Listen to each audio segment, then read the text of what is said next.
Welcome back to the 67th online episode of Peacetime, hosted every Sunday morning by Peace Point with myself, Phra Nicholas Thanissaro, live streaming from our meditation center in London. Last time you saw me, we looked at blessing number 25 on gratitude. With the Dhamma talk today, we'll continue with our series on enlightened living to the final blessing in the Instilling Oneself with Basic Virtues subsection, that is, number 26 on regularly listening to Dhamma teachings. So today's session will run to about an hour and 10 minutes, starting with a 20-minute talk to define regular listening to Dhamma teachings and the sort of people suitable to teach them. Then 30 minutes of meditation and 20 minutes on the marks of a good Dharma listener and the expected fruits of listening regularly to the Dharma.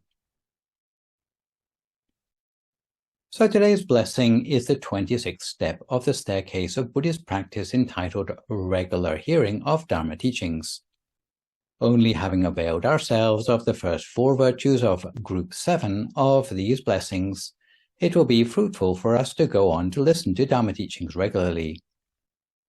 Since we have already done the requisite groundwork for the mind, in other words, instilled ourselves with the respect of Blessing 22, which helped us overcome the tendency to find fault with others, the humility of Blessing 23, which helped us to avoid overestimating ourselves so that we don't look down on others, the contentment of Blessing 24, which equipped us to connect with inner happiness rather than materialism, and the gratitude of Blessing 25, which allowed us to recognize benefits brought into our lives by other people and things. With this blessing, we finally sow the seeds of the Dharma by regularly listening to Dharma sermons. The idea of listening to Dharma sermons is to be able to use the teachings we hear as a mirror to evaluate ourselves, in order to know which virtues we possess and which we lack, the weaknesses we have and those we have overcome. In other words, so that we know in which areas we have room for improvement. Of course, the point of listening to a sermon is to depthen one's wisdom. However, wisdom is not an instant commodity. There are some things we don't understand immediately when we hear them, but that doesn't mean that listening to the Dharma is a waste of time, because the benefits may lie dormant for a while before bringing us delayed benefits further down the line. You would be right in thinking that listening to the Dharma sermons has objectives on many levels, namely to foster confidence in practice, to wake you up to the reality of life, to instill a sense of urgency about practice, and lastly, to help you identify where in your character you have room for improvement. To deal with each in turn, the first objective, to foster confidence in the practice, or as it's sometimes expressed in a more traditional Buddhist setting, to arouse faith in the Triple Gem, acknowledges that without a foundation of confidence, it is unlikely that you will see the value of the teachings to the extent that you would want to practice them. This sort of confidence is like a sword that helps you cut away unnecessary doubts and fears. It is in our natures to be skeptical, and potential doubts can run to the hundreds. However, if we are able to put aside the doubts for long enough to allow a few teachings to wake us up to reality, it will often be enough to overcome chronic problems in our lives. If you want to say the same thing in traditional Buddhist terms, you would say that the same benefits can be gained by having confidence in the path of practice or the Dharma, its pioneer or the Buddha, and the community of those who have followed the path to its completion or the Sangha. The second objective, to wake you up to the reality of life or to arouse the quality of what is called urgency, or in the Pali language, samveka, we recognize that most of the time our mind wanders about aimlessly. Dhamma teachings have the quality of stimulating the mind to wake up to the real nature of our existence, such as the imminence of our death. Such teachings can give people a sense of urgency to really get down to seeking the truth before it's too late. It is like matches in a matchbox which may lie together throughout their lives, but they never break into flame unless one is struck against the other. In the same way, people coexist with the cruel reality of life for years without learning anything from the experience. It's only when they receive some sort of transformative shock that they will get down to earnest practice to find a way out of that suffering. Dhamma teaching is a gentle way to provide its students with that transformative information, and irrespective of whether the fruits of Dhamma talks come quickly or slowly to the student, it is necessary for them to seek out opportunities to hear such teachings regularly.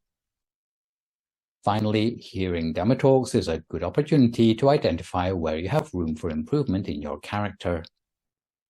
Hearing Dhamma teachings regularly will allow the ideas and attitudes we hear to ingrain themselves in our character and start to contribute towards a more positive set of habits, or what is known in the Pali language as Upanisaya, for a brighter future.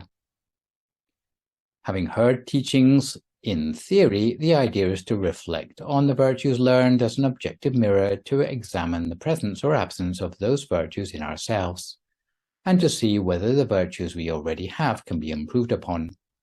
For example, having heard a teaching about patience, one should use one's new knowledge with honesty to examine one's own character and assess the level of patience in ourselves. If you have some degree of patience in you, you should not exaggerate, because there must still be some things that cause you irritation. You might be able to put up with unpleasant things, but you might find it hard to say no to temptations. Listening to a Dhamma sermon, you will instantly be able to locate yourself on the spectrum of mastering a virtue. The general idea of this particular blessing is to encourage us to seek out opportunities and make time to listen to Dhamma teachings from accomplished teachers.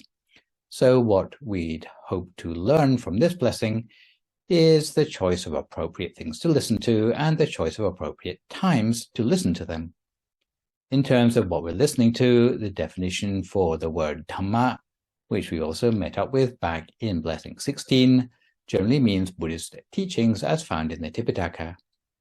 We need to find the time to listen to such teachings because Buddhist teachings are designed to help alleviate the listener's suffering in the long and short term. In Blessing 21, we heard that there are 84,000 headings of Dharma in the Buddhist scriptures. Not many of us could claim to have taken to heart even a 10th or a 100th of these. An enthusiastic person might know a handful of teachings by heart, maybe the 5 precepts and the 4 noble truths, but even if we are aware of the teachings, it doesn't guarantee that we've got around to practicing them for ourselves. So if you have the opportunity to listen to any of the 84,000 teachings you don't already have in your repertoire, it would be useful to take the opportunity to listen to as many of these as possible. In terms of when to listen to Dhamma teachings, there are 4 main times it might be appropriate to hear teachings. Quarter moon days, whenever unskillful states arise in your mind, when you're in doubt, or basically whenever there's a Dhamma talk being given. To look at each in turn, quarter moon days, Buddhist holy days, or Poya days as they're known in Sri Lanka, suitable for listening to Dharma include full moon days, new moon days, and quarter moon days. Such occasions are about 7 days apart, and you'll find a similar pattern of holy days in almost every religion. What are described as Sabbath days would be observed by Christians each Sunday, by Jews on a Saturday, and by Muslims on a Friday. The reason why all these religions seem to have a 7-day top-up of their religious teachings is that usually, even if someone starts out awestruck by a teaching, the inspiration will only last for a few days. Most people have so many other things on their minds that within 7 days, they will forget any spiritual teachings that they have learned, and at the end of 7 days, they will return to their old bad ways. If you listen to a teaching which recommends that you study conscientiously, maybe you'll keep up the conscientious behavior for a few days, but by the end of the week, you'll be back to your old laziness. It's the same for practically every good habit we set out to build up for ourselves. If we fail to receive a reminder from our spiritual teacher for more than 7 days, we start to relapse into our old ways. This is why it's no coincidence that there is a teaching every 7 days in all the religions I've mentioned. The second appropriate occasion to listen to the Dharma is whenever unskillful states have arisen in your mind. For example, depression or temptation towards self-destructive behaviors. If unskillful states arise in your mind, you should be quick to listen to a Dhamma teaching. It doesn't matter what day of the week it is. If you realize your mind has fallen under the sway of unskillful states, that is the right time to listen to the Dharma. It doesn't matter from where or from whom you listen to such Dharma, from a monk in a temple or from a lay person or even from your parents or elders. The important thing is that you cannot just allow your mind to run riot. You have to do something immediately to douse the flames in the mind. If you're feeling despair or just sorry for yourself, then you shouldn't allow that state of mind to continue. But you need to listen to some Dhamma teachings to prevent that negativity pulling you further towards behaviors that might be self-destructive. Supposing you're particularly angry with the neighbors, then you should go and listen to the Dharma before you do something you will regret later. If you ever fall under the sway of what the Vitakka Sutta of the Anguttara Nikaya calls 3 sorts of unwholesome mental preoccupations, or akusala vitakka, then take the opportunity to listen to the Dharma without delay, whether it be preoccupation with sense pleasures or gama vitakka, when your mind is overcome with desire or sensual temptation, preoccupation with vengefulness or payapata vitakka, when out of anger you feel tempted to steal or slander another person, or preoccupation with violence or cruelty, or vihingsa vitakka, when you feel tempted to hurt or take advantage of others. The third sort of occasion to be quick to listen to a Dhamma teaching is whenever you are in doubt. For example, when you feel there is something missing from your meditation practice, or something spiritual you haven't understood, or you find something seemingly inconsistent in the Dhamma teachings that you've already heard. If you have doubts, then go to find a teaching monk or someone more experienced in the Dhamma practice than yourself, so that you can put your mind at rest. The fourth and final occasion when you should be quick to listen to a Dhamma teaching is whenever there is a sermon being given. If you hear that there is a sermon on Dharma being given and you know that the person or monk giving the sermon has genuine knowledge, it doesn't matter what day of the week it is or what time of the day it is, you should not hesitate to go and listen to such a sermon. It is a very difficult thing for anyone who truly understands the Dharma to arise in the world. To study the Dharma to the point of understanding takes time, and it may need to be catalyzed by a truly gifted teacher. A teacher also needs to be able to communicate what they've learned in a way that others can understand. If there is such a person giving a Dhamma teaching, then you should not hesitate to go and listen to what they have to say. If you hear that there's someone who has reached mental attainments, then you should see what they have to teach. But at the same time, remain cautious of those who advertise themselves as enlightened or masters of meditation. If someone is truly knowledgeable, has a good manner of practice, and has a gift for making Dhamma easy to understand, be sure to book yourself a place in the audience. Buddhist scriptures go further to enumerate the qualities of those effective both in teaching the Dharma and listening to it, of course, in 2 separate lists of 5. In the Panchaka Nipata of the Anguttara Nikaya, it is specified that those who are good at teaching the Dharma should have the following characteristics, and you can use these characteristics to ascertain the likely quality of any Dhamma teacher you are considering listening to. In brief, the 5 qualities of a good Dhamma teacher are that they should expound the Dharma sequentially, that they should give reasons for the Dhamma taught, that they teach out of compassion for the listener, that they teach without motivation for receiving something in return, and teaching without bringing themselves into conflict with themselves or others. So to deal with each in turn, the first quality of a good Dharma speaker is that they expound the Dharma sequentially.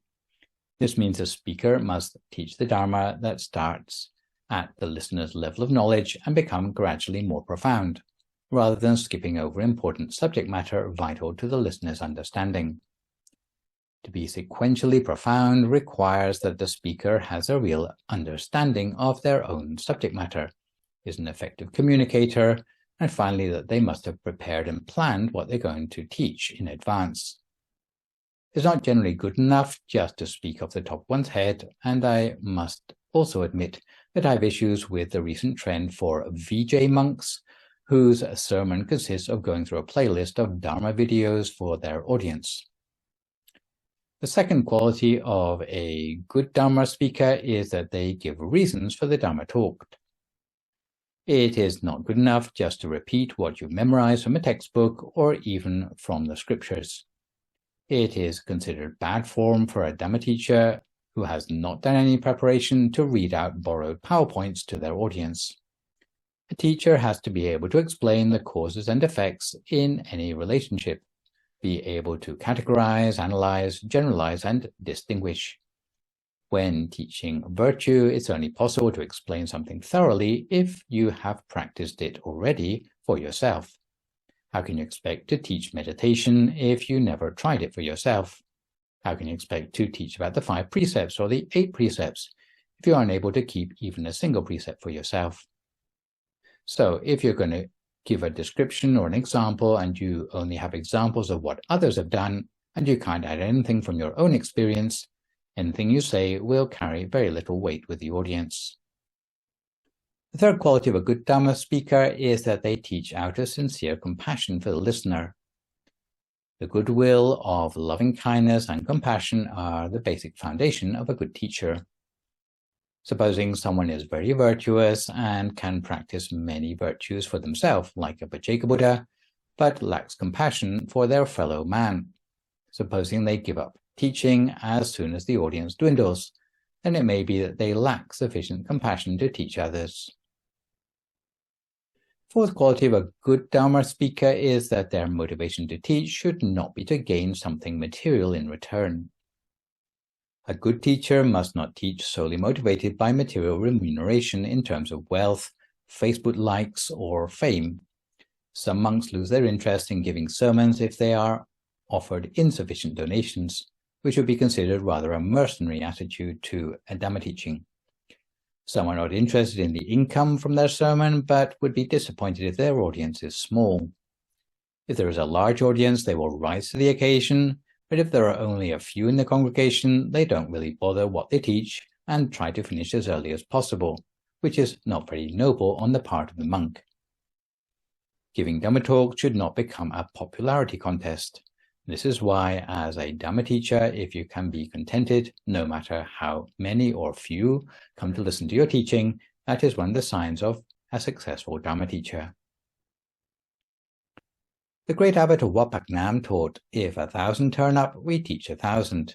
And it can be tiring, but a few words can change the lives of many, so the speaker accrues a lot of merit, so that's good. If 100 turn up, we teach 100. It may not be quite so tiring, so that's also good. If a handful of people turn up, we teach a handful, so we don't have to speak so loudly and the atmosphere can be a little bit more informal, so that's also good. And if no one turns up, we sit for meditation and teach ourselves, so that's also good. The fifth and final quality of a good Dhamma speaker is that they should teach without getting into conflict with themselves or others. Sometimes when someone is teaching, if they are not firmly established in the virtues they teach, when they see someone they don't like in the audience, they might try to score points by publicly humiliating that person in the course of what they say. This would be an example of getting yourself into conflict with others. Others use giving sermons as the opportunity to boast or end up making a fool of themselves, which would both be examples of getting into conflict with yourself. This final quality characterizes the manner in which Buddhist teachings have always been spread around the world. The Buddha was particularly careful that monks never teach in ways that bring Buddhism into conflict with other religions. But that doesn't mean Buddhism is a religion of laissez-faire. It means that when teaching, one should choose one's explanations and subject matter with caution. If you ever hear that someone is about to teach who has all 5 qualities and an effective Dhamma teacher, then if you can take leave from work, go and listen to them without delay and without worrying what day of the week it is. So just before we come to time for our meditation today, we have time for a quick story that illustrates how the Buddha used special teaching skills to help one of his disciples who had been given up on by a less accomplished teacher. Once upon a time, when the Buddha was still alive, there was a monk called Julapandaka who had ordained for 10 years but had certain learning difficulties so severe that even after a decade as a monk, he could still not memorize even 4 verses of scriptural teachings. His elder brother, who was also a monk and who was already an arahant, despaired of Julapandaka.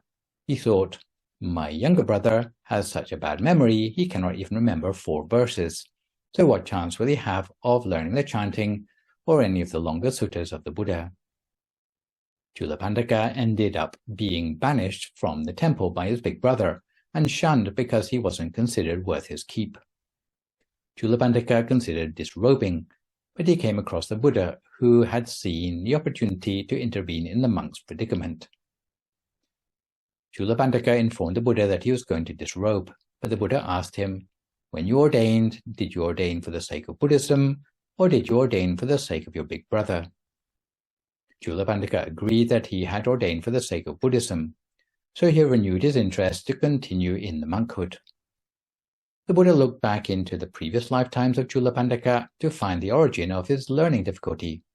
It turned out that in past lives he was very intelligent, but he had become arrogant as a result of his intelligence and had often disparaged a fellow monk who was not so gifted.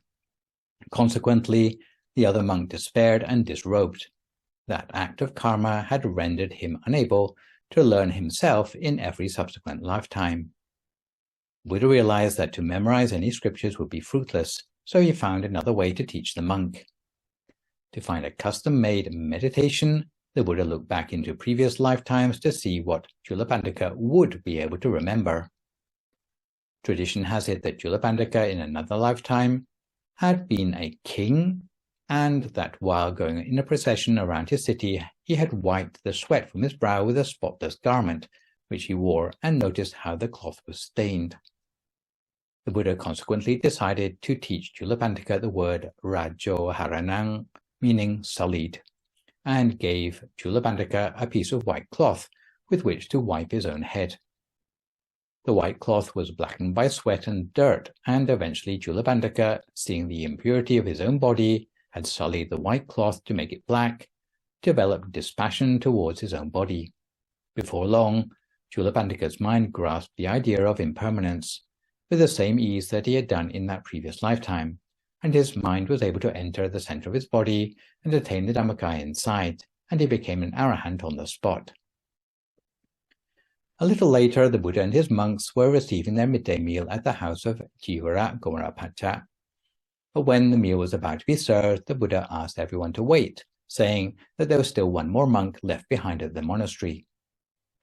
A servant was sent to find him, and Julapandaka, aware of this, contrived that the whole grove appeared full of monks engaged in various activities. When the messenger returned and reported that there's not one monk but many, he was told to discover which of the monks was Julapandaka and bring him. But all the monks answered to this name, and the messenger was forced to return a second time without him. For the third visit, he was instructed, "Take the hand of the first monk who says that he is Julapandaka." And when he did this, all the other avatars of Julapandaka vanished. Only then did Julapandaka's elder brother believe he was enlightened, since his younger brother had performed a feat of mental power by replicating thousands of images of himself, which in Pali language is known as Manomayiti. So now that we are a little more well-informed about what is meant by regularly listening to the Dharma and the ideal sort of speaker to teach on the Dharma, let's refine our quality of mind in preparation to be a good listener to the Dharma by settling ourselves down for 30 minutes of meditation, which today is a recent live recording of meditation on true relaxation. If at this time you would like to find a comfortable sitting position for yourself as you listen to my guidance.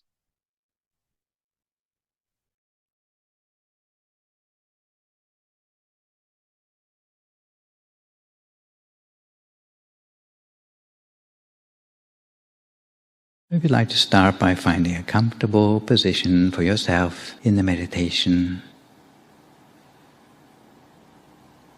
you might sit cross-legged on a meditation mat, with your right leg on your left leg, or you can sit on a straight-back chair. In either case, your right hand should rest on your left hand, and the index finger of the right hand should touch against the thumb of your left hand, with your hands resting palm upwards in your lap.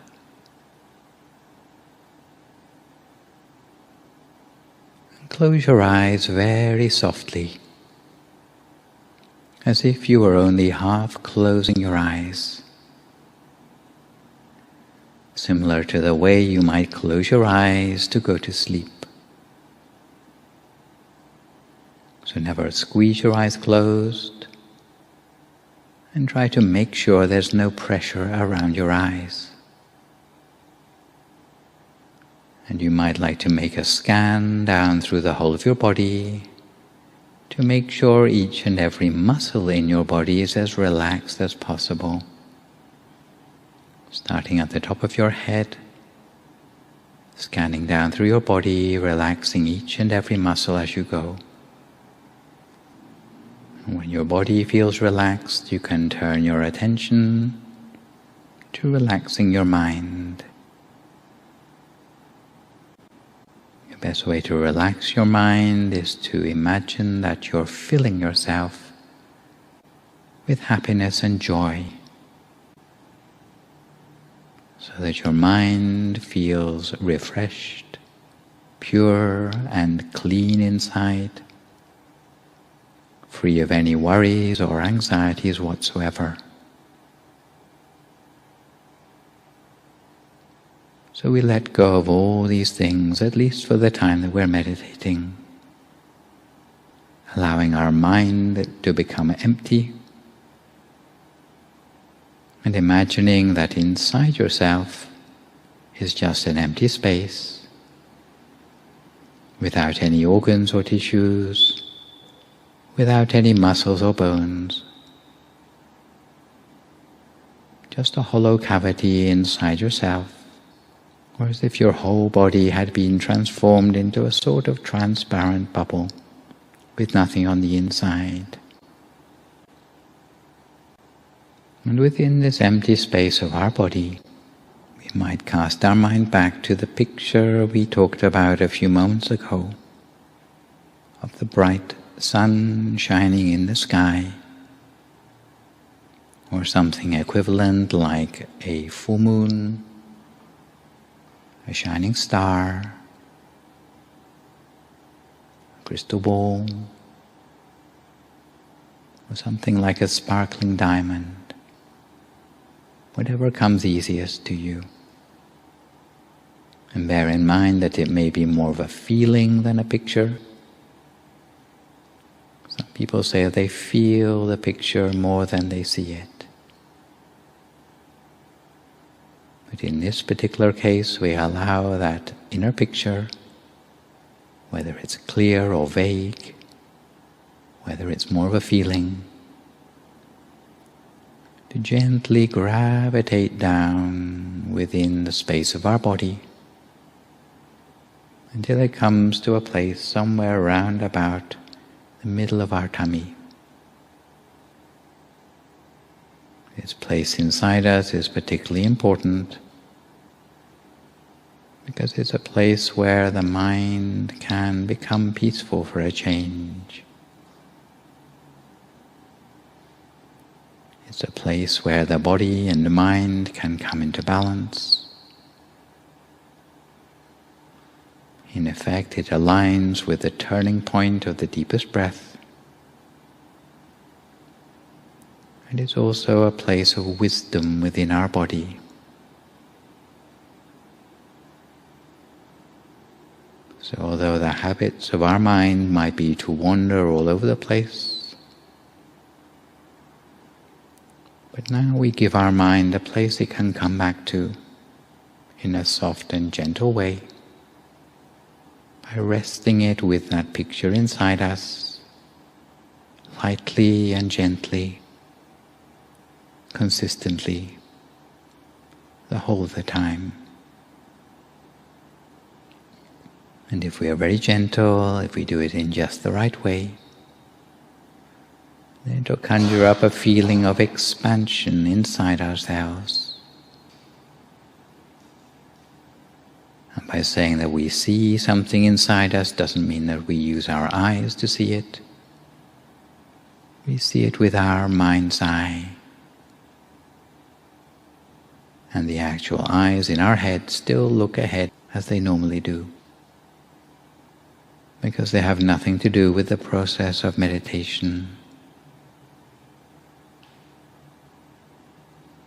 But if we touch very gently with our mind's eye, with that picture inside us, we'll start to have the feeling of expansion and spaciousness inside ourselves, leaving us with the feeling that our whole body seems to melt away into the atmosphere around us. If we reach a sense of perfect equilibrium in our meditation, we'll have a sensation of lightness and expansion inside ourselves.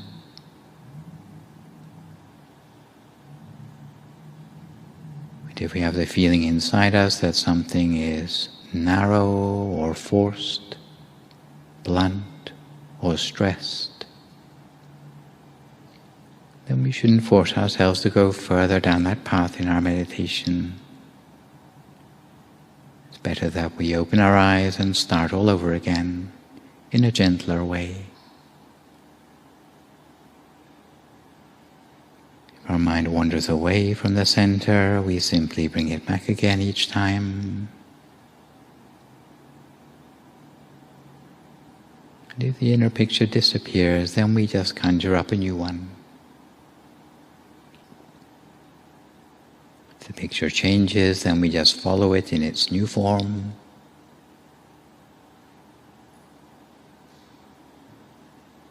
It's almost like a special TV screen that we have at the center of our body, which gradually warms up to give us a clearer and clearer picture inside us. So in the beginning you may not see very much, but it doesn't really matter, because if our mind is at a standstill at the center of our body, there will be a sense of contentment that arises in our meditation, whether we see something or not. And we feel like we'd like to stay with this feeling for a long, long time. Any sense of boredom with the practice will disappear. And it's telling you that you're on the right track in your meditation.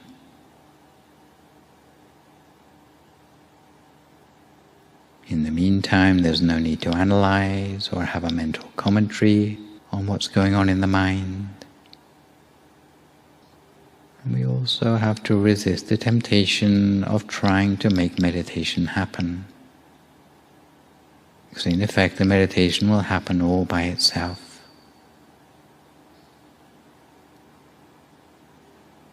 We allow the mind to become peaceful all on its own, without trying to stare at the center of our body, without trying to use our eyes to see the object of meditation.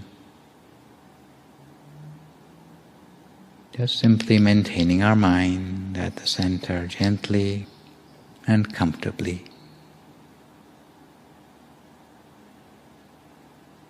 If you have thoughts coming up in the mind, then do your best to ignore them. And generally they will become less all on their own. But if the thoughts are too many, simply to ignore. You might continue with that mantra recommended before by hearing the words Samma Arahang, Samma Arahang, Samma Arahang, over and over again in the mind.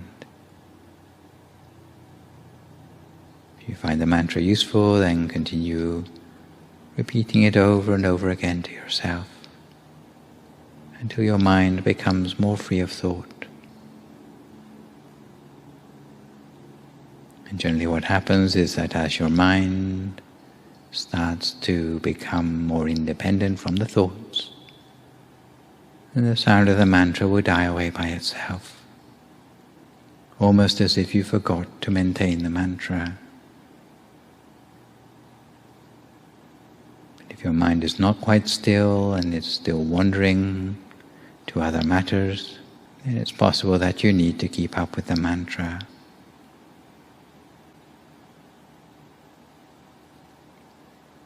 We continue by maintaining our mind lightly and gently in stillness at the center of ourselves.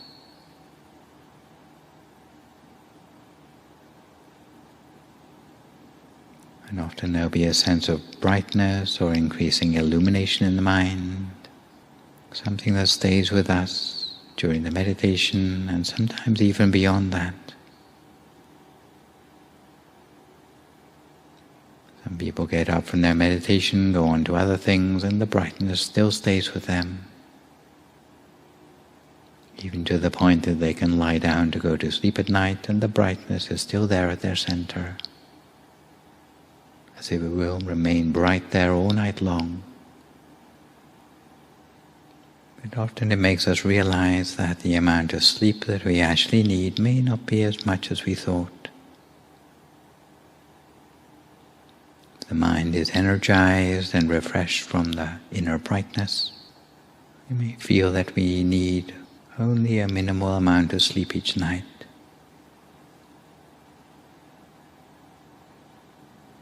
Because mostly people feel they need 6 or 8 hours of sleep each night, only because they're not sleeping very deeply, because they're spending all night tossing and turning in their sleep, and their time of rest is not really very deep relaxation for the mind. But sleep in combination with meditation allows us to relax on a deeper level, almost as if the nervous system is already relaxed and rested by the time we go to bed. And although we may need an hour or 2 of sleep each night, we find that this is ample for the mind that has already touched a level of subtlety. And we find that the rest that we do have at night, even if it's a little, counts for a lot, because it brings a sense of joy and happiness to the mind the whole of the time. The nature of the mind, when it becomes more refined, is that it attracts our awareness inward into a more refined dimension. And it's something that can happen to the mind, whether we're sitting in meditation or lying down, whether we're walking, standing, or attending to other activities. For as long as our mind is focused gently at the center, in contact with that inner energy, then it's creating a sense of refreshedness in the mind the whole of the time. But for now, we continue to magnify and multiply the mind at the center of ourselves, touching gently in that central place, place of brightness or comfort, a place where the feeling of relaxation is strongest on the inside. Each to our own meditation, just for a few more moments in silence now, until we come to the appropriate time.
If your mind wanders off onto other things, each time you realize, gently bring your attention back again to the center of your body as before,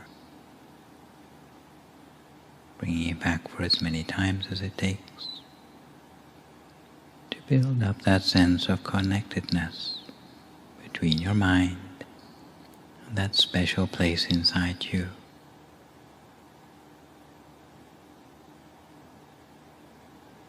That it doesn't happen instantly for those of us who are new to meditation is not much of a surprise, because our mind has built up a certain set of habits in our lives. Because of all the struggles and conflicts, hardships that we deal with on a day-to-day basis, the negative residue of all these things gets caught up in our mind, meaning that it doesn't come easily for us to iron out all the ruffles in the mind. But as we start to create a new set of habits in the mind, as we start to iron out those negative emotions, little by little it becomes easier. Little by little we are able to start to work with the mind in a way that goes deeper than just thinking. It's almost like dealing passively with the mind, dealing with the mind only by a feather-light touch, working with the mind without expectations, simply interested in how subtle the mind can become, gradually working towards refinement in the mind just by letting it be. So we work with the mind lightly and gently, bringing it back whenever it wanders, working with whatever inner objects the mind displays for us, with acceptance and understanding and compassion for ourselves, lightly and gently letting the thoughts die down into silence just for a few more moments now, until we come to the appropriate time.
We allow our awareness to focus back down to the center of ourselves,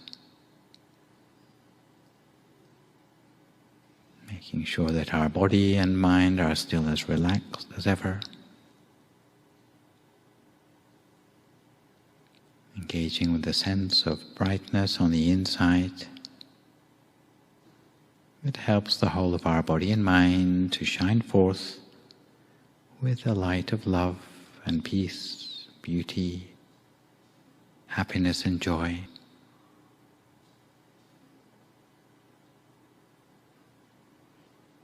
We engage with that special point at the center of ourselves that emanates a sense of light feeling of well-being and loving kindness,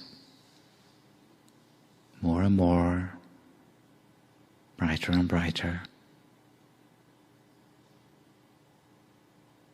spreading out from the center to the front and behind, right and left, above and below, shining forth, pervading us with a light of love and peace, happiness and joy, pervading our hearts and our minds, throughout our body and outwards across the land, to cover people, buildings, homes and villages, towns and cities, fields and forests, mountains and valleys, lakes, seas and oceans, from horizon to horizon, until it covers the whole of our planet. A loving kindness that extends deep into the ground, allowing the light to pervade deeper and deeper, embracing lives in all the layers of rocks and soil, stones and dust, no matter how insignificant they may seem, with the wish that all living beings may be well and happy, may be free from suffering.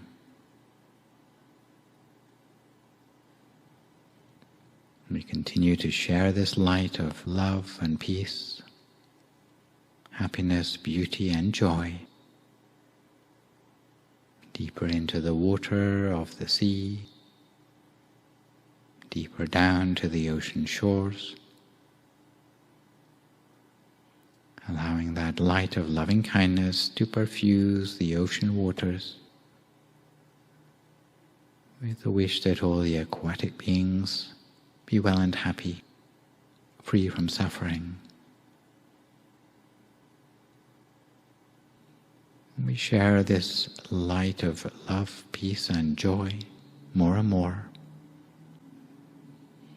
allowing the light to expand without limit, embracing all, nurturing all, healing all,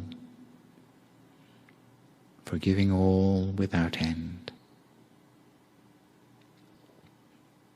More and more we allow the inner light to shine forth,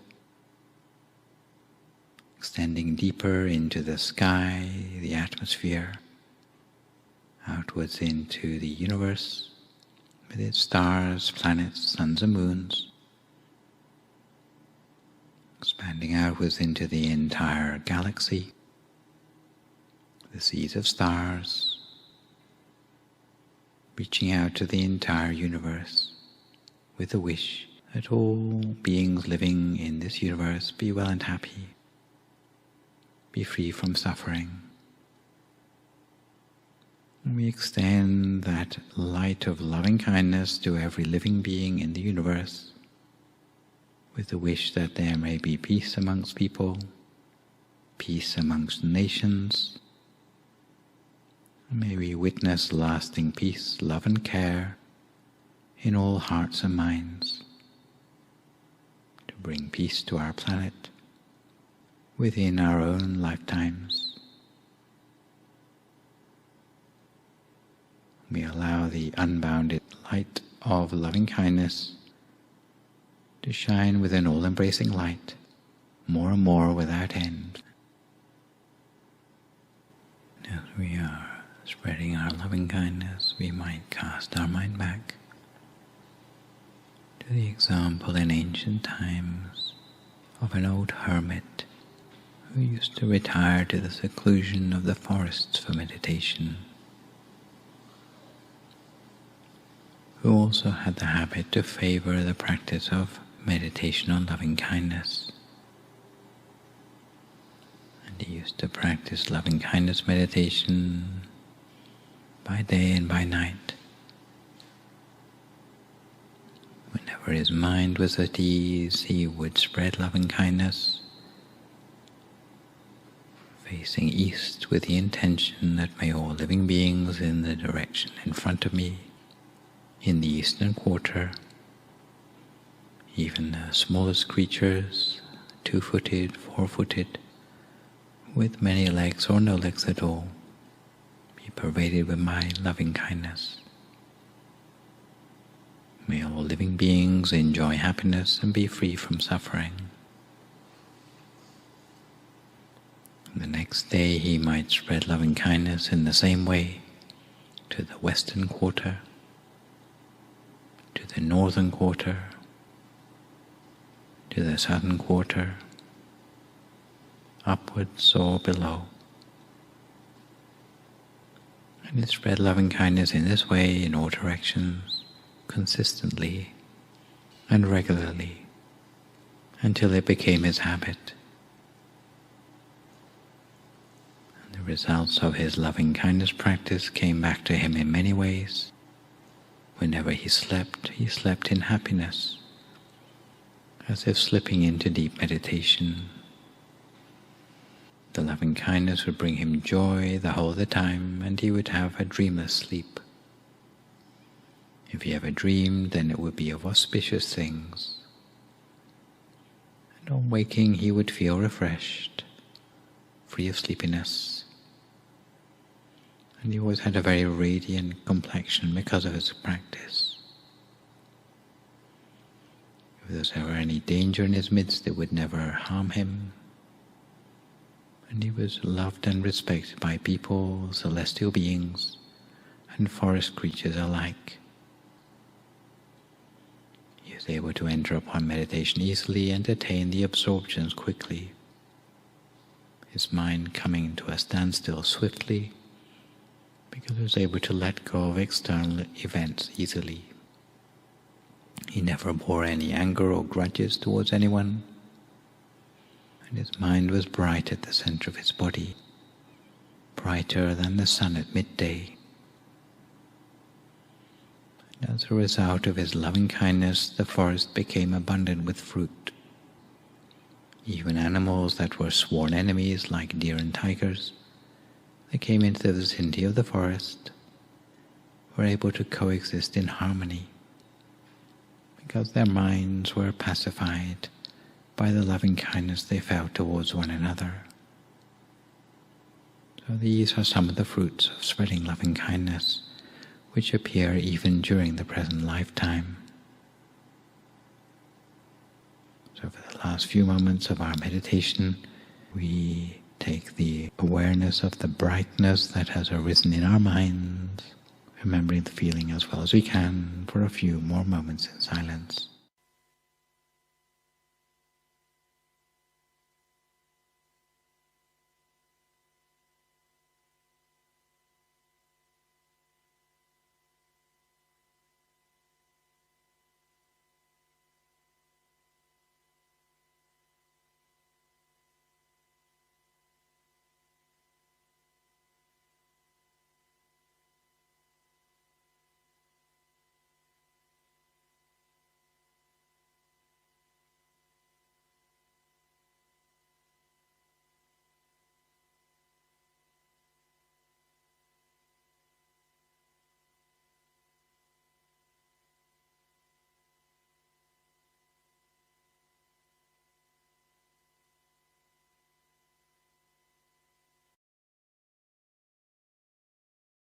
Sabba Buddhanupavena, Sabba Dhammanupavena, Sabba Sankhanupavena Sattha Soti Bhavantu Te. So if you'd like to come to the end of your meditation for today, you can gradually open your eyes again. If you feel at all uncomfortable, then slowly try changing to a more comfortable position before gradually finishing your practice. So to return gently to the subject matter for today on regularly listening to Dhamma teachings, we turn now to look at the qualities of a good Dharma listener. In other words, a person likely to get full benefit from hearing a Dhamma teaching. And in this respect, you might like to tick off the qualities for yourself. The person who is a good listener to the Dharma needs to have 5 qualities as listed in the Patamattsa Dhamma Niyama Sutta of the Anguttara Nikaya. In brief, that they shouldn't look down on the subject matter, the teacher's level of knowledge, or on their own ability to understand it. They should keep their mind in meditation when listening, and having heard the teaching, they should reflect wisely on everything they've heard. To deal with each one of these in turn, the first mark of a good Dharma listener is that they shouldn't look down the subject matter. If, for example, you think the teaching is too basic for the likes of you, you should remind yourself that each and every item of the Dhamma taught by the Buddha has the potential, if practiced, to lead to enlightenment. However, some people fail to see the teachings in sufficient depth, because they look down on the subject matter and thereby miss its true value. Some people, for example, think that the first blessing on not associating with fools just means being choosy about one's friends, and conclude that it's too simple to waste their time listening to.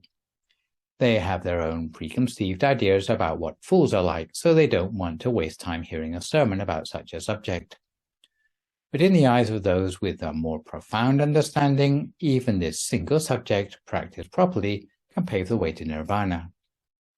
And looking at the teaching more deeply, they will realize that they must also give up associating with the fool in themselves, the part of themselves that is stingy, undisciplined, or too lazy to meditate. Effective Dharma listeners will never look down on the materials that they're taught. Second mark of a good Dharma listener is that they shouldn't look down on the teacher's level of knowledge. Just because a monk looks young or inexperienced or their English is not very good, you shouldn't go thinking that there is nothing you can learn from them. Just because you're a senior citizen doesn't mean that you need to hear Dharma from an aged monk. It is therefore a great mistake to look down on the knowledge of a Dharma teacher. In order to help remind themselves not to look down on the knowledge of a teacher, in the olden times people would hold their hands in a gesture of prayer throughout the sermon they were listening to. However, in the present day, although Dhamma talks are a lot more informal, you still need to avoid falling asleep or chatting with your friends during the sermon, or else that is showing that you are looking down on the knowledge of the teacher. To assume you know better is to impede your own potential for spiritual progress. The Buddha warned in the Dahara Sutta of the Samyutta Nikaya that there are 4 things which, although seemingly small and insignificant, nonetheless should never be underestimated. And these are a small fire, where a tiny spark can burn down an entire city, a small poisonous snake, which can deliver a fatal bite, a young king, who even as a baby can threaten the monarchy's line of succession, or a young monk, some of whom have been arahants since they were 7 years old. So don't let appearances deceive you. The third mark of a good Dharma listener is that you should never look down on your own ability to understand profound spiritual matters like the Dharma. In fact, even the most unlikely of people have benefited from Dharma teachings to the degree that they could become arahants, like in the story of Chulapantaka that we just heard. Some people think that they have no chance of being able to transform themselves for the better, so they give up even before they start. They think to themselves that success in the study of the Dharma may take years, even for fanatics, so what chance would a lazy person like them have? The fourth mark of a good Dharma listener is that they need to keep the mind in meditation when listening to the sermon. This is why, for example, it is a complete waste of time to teach the Dharma to someone who is drunk. For best effect, you should avoid distractions during a teaching, even if it's chatting or picking your fingernails. The better your mind is concentrated in meditation as you hear the talk, the more you will understand about the subject being taught. In the time of the Buddha, when he needed to teach a very subtle subject, he would sit with his eyes closed in meditation to teach, and the listeners would do the same, in order to be able to follow the subtleties of his teaching. In this way, many people were able to attain the path and fruit of nirvana. In a similar way, we too should keep a mind of meditation when listening to Dharma teachings in keeping with the age-old Buddhist tradition. And I should add that although we keep our mind at the center of the body, generally we don't close our eyes when we're listening to a Dharma sermon. The fifth and final mark of a good Dharma listener is that they should reflect wisely on everything learned. In other words, they need to have the quality known in Pali as yoniso manasikara, which means being a good teacher to yourself. You should reflect further on the things you have learned after the sermon, ruminating on the subject matter afterwards in your mind and examining it from different angles to assimilate it into your previous knowledge. Consequently, both the person who gives the Dhamma talk and the person who listens to it each have 5 points of practice which they need to apply if a Dhamma sermon is to give its maximum benefit. So turning now to look at the benefits accruing to those who listen to Dhamma teachings regularly, these can be divided into immediate benefits in this lifetime and delayed benefits that manifest in lifetimes to come. To examine the immediate benefits, first of all, according to the Dhamma Savana Sutta of the Anguttara Nikaya, there are 5 benefits that come immediately from listening to Dhamma teachings. In brief, hearing things you've never heard before, clarifying teachings you've already heard, dispelling your doubts, straightening your views, and calming the mind to bring happiness. To deal with each in turn, the first immediate benefit of listening to a Dhamma talk is to hear Dhamma teachings that you have never heard before, or as it's known in the Pali language, asutang sunati.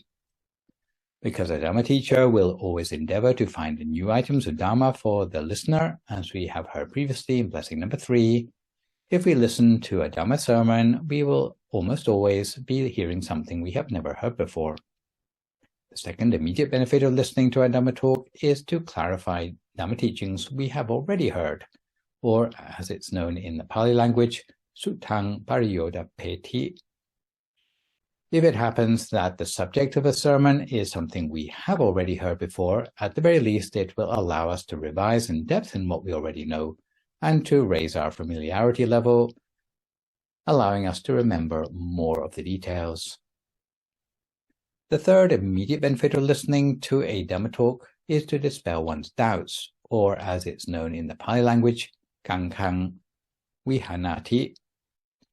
If after hearing teachings in the past, we are still struggling to give up old habits and strive for new better ones, as a result of hearing a Dhamma talk, some of our doubt and reluctance will be overcome. The fourth immediate benefit of listening to a Dhamma talk is to straighten one's views, or, as it's known in the Pali language, ditthing uchung karoti.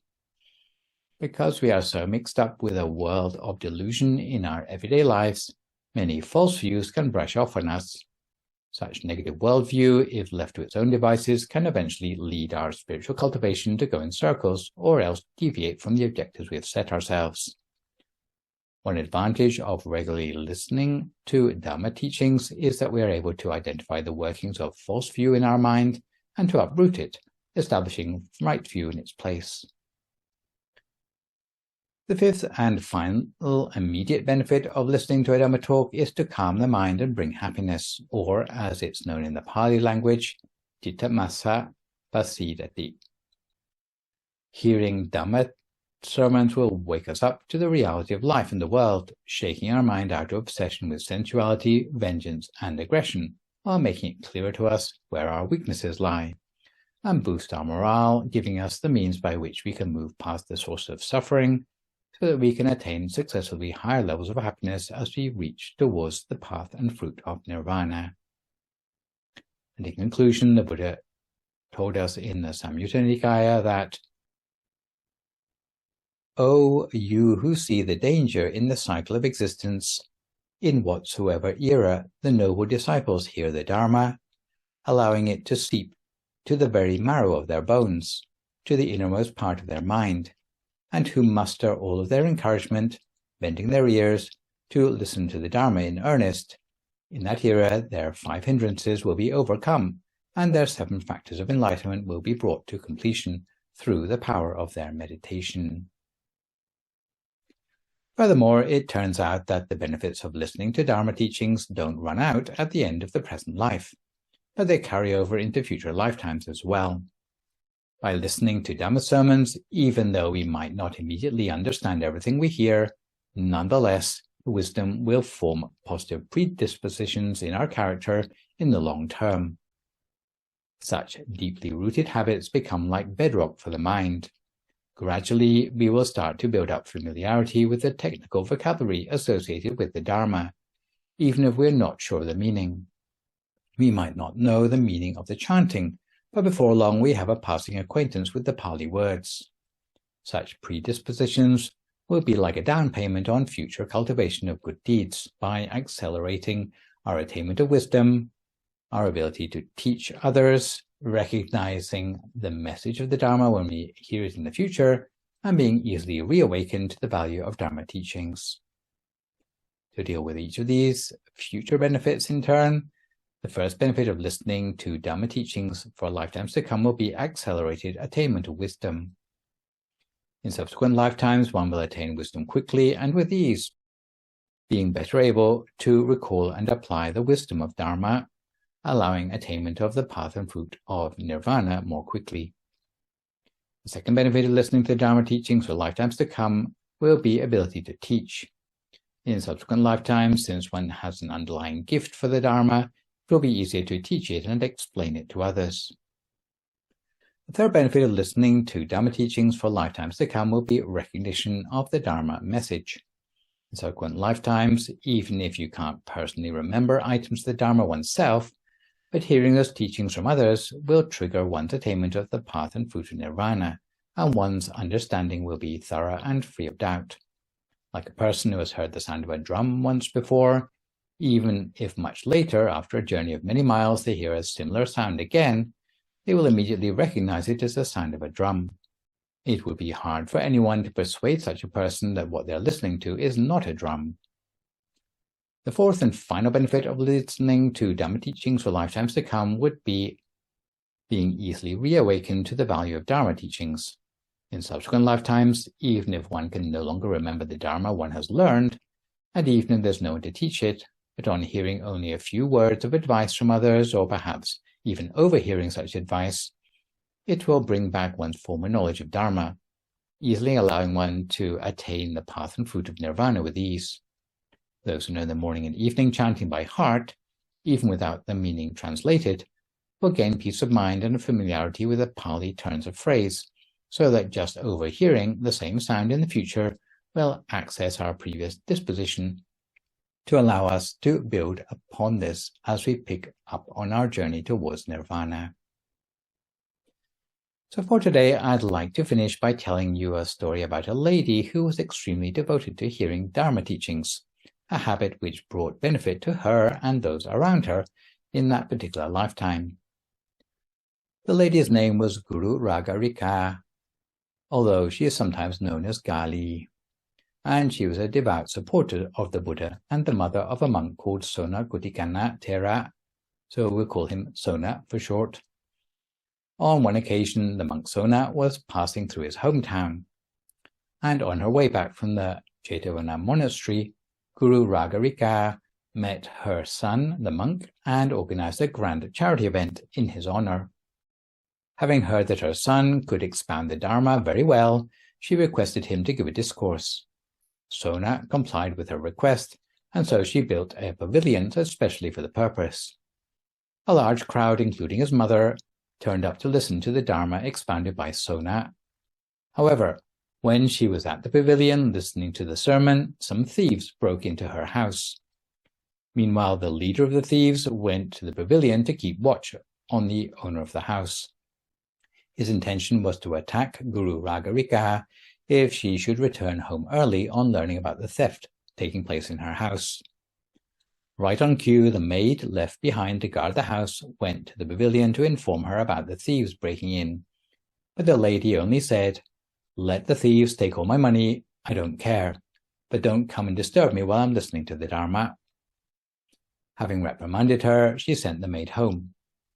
The leader of the thieves, who was sitting close by, overheard everything. Her words also made him think If we steal the property of this wise and pious lady, we will surely be punished. We might even be struck by lightning. The leader of the thieves got so anxious that he hurried back to the house and ordered his fellow thieves to put back all the things they'd taken. The gang of thieves then returned to the pavilion to listen to the Dharma. It turned out that Sona's Dhamma teaching went on right through the night to finish at the crack of dawn, and by that time the leader and all the thieves had admitted their mistakes and requested for the lady's forgiveness. Being a kind and devout lady, she pardoned them all. Realizing the evil of their ways, all the thieves chose to join the monastic community. After receiving instructions from Sona, the new bhikkhus went into the forest to practice meditation, and the Buddha, knowing their mental attitudes, sent forth his radiance and exhorted them until they all ended up becoming enlightened. So this session I have introduced to you Blessing 26 on regular listening to the Dharma. For my next live session online, which will, fingers crossed, be a week on Sunday morning, we'll move on to the first blessing of the 8th group with the Blessing 27 on patience. For good measure, I'd like to remind viewers that you can email your questions about meditation or what you've heard in the lecture to the email address that you can see spelled out on the slide, and I will do my best to answer these on my next session. In the meantime, try to avoid recklessness or complacency as we continue to deal with the knock-on health and social effects of the pandemic. Maintain a positive mood, speak only positive words, forgive others, extend good wishes to others, and meditate daily. Hopefully, as a result of today's session, you will not only have benefited from hearing the Dharma, but also realize how these benefits are brought to you both in this lifetime and the next. So for today, this is me, Phra Nicholas, signing off for now. So long, folks, and stay safe.